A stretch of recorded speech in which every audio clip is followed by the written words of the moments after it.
Hello, hello! Samahan niyo po ako today. Let's make another dish. I am not sure kung Chinese, kung Chinese dish ba to siya or what. Basta, samahan niyo na lang ako.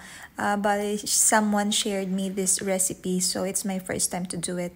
So, ayan, wino-work ko yung para sa fillings, nag-chop ako ng chives, and then yung white sa side ay sotanghon yung ginamit ko. Bali, chop finely din. And then, mix ko siya sa ground beef. Kailangan lang lagyan natin siya ng salt, pepper, and then imo-mold natin siya bilog. So, yung nagawa kong dyan is 6 pieces. And then, of course, yung dough na gagamitin ko, ginawa ko din yan. So, flour lang siya na all-purpose, water, and then salt and yeast. Yan lang. And then, of course, may oil pa pala. Vegetable oil and saka sesame oil. And then, ayun na. Bale, 15 minutes ko lang ni-rest yung dough.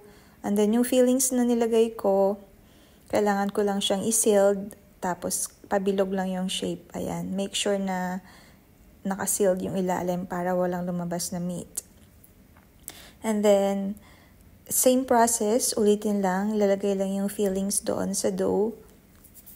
Pagka nagawa mo na yung lahat, yung 6 pieces na yun, kailangan siyang i-leave sa fridge ng overnight. So, ayan. Kailangan lang talaga medyo passionate ka sa pag-seal niyan. Charot. Di naman siya mahirap gawin. As in, madali lang naman talaga. Yun nga lang, maraming process. And then yan, kailangan mo siyang lagyan ng oil para hindi siya magdikit. So, before ilagay sa fridge, kailangan na brush mo siya ng vegetable oil lang naman. And then, I'll wait overnight.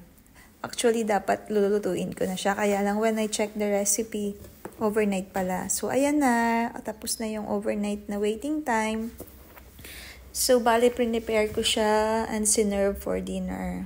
So, kailangan natin i-flatten ulit yung dough na may meat na sa loob. Habang ginagawa ko ngayon, napapaisip ko, ganito siguro ginagawa yung siopaw, charot. Yun nga lang, ang ginawa ko this time is flatten ko. Para siyang style, parang wraps na may feelings sa loob. Ganon, di ba? Kaya, let's see na lang later. So, bali yan, yung first na ginawa ko, medyo nagdikit siya sa working area ko. Kasi nakalimutan kong lagyan ng oil yung table. So, yung second time, hindi na siya nagdikit kasi nga nilagyan ko na ng oil yung working area.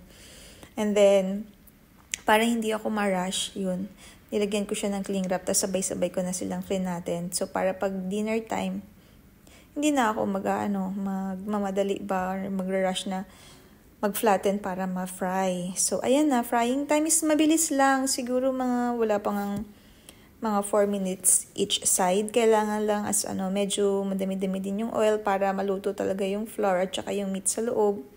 Actually, not so tagal talaga kasi nga beef yun eh. So, ayan na, nagawa ko na yung first. As in, parang pagkaluto ko nung first, satisfying kasi parang na-achieve ko din naman yung looks niya.